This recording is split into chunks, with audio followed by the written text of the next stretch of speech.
തിരുവനന്തപുരം, കൊല്ലം, ആലപ്പുഴ ജില്ലകളിൽ UDF സംപൂജ്യരാകും ഈ വരുന്ന നിയമസഭാ ഇലക്ഷനിൽ.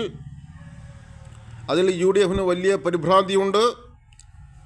എന്നാൽ പത്തനംതിട്ട, കോട്ടയം, ഇടുക്കി ജില്ലകളിൽ നിന്നും 9 സീറ്റുകൾ UDFന് ലഭിക്കും.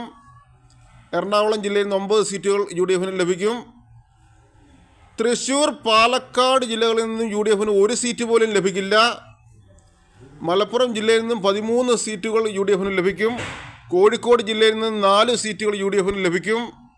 വയനാട് ജില്ലയിൽ 3 നിയോജക മണ്ഡലങ്ങൾ ആണ് ഉള്ളതെന്നാണ് അറിയാൻ കഴിഞ്ഞിട്ടുള്ളത്. അവിടെ 2 നിയോജക മണ്ഡലത്തിൽ UDF ജയിക്കും. കണ്ണൂർ, കാസർഗോഡ് ജില്ലകളിൽ നിന്ന് 1 സീറ്റ് പോലും UDF വിജയിക്കില്ല. UDFന് 40 സീറ്റുകളിൽ കൂടുതൽ എന്തായാലും ലഭിക്കാൻ പോകില്ല. UDF തകർന്നടിയും. BJP നില മെച്ചപ്പെടുത്തും. LDFന് വമ്പിച്ച മുന്നേറ്റത്തിനാണ് സാധ്യത കാണുന്നത്. UDF എന്തായാലും തകർന്നടിയും. കോൺഗ്രസ് തകർന്നടിയും. അത് തർക്കമില്ലാത്ത കാര്യമാണ്.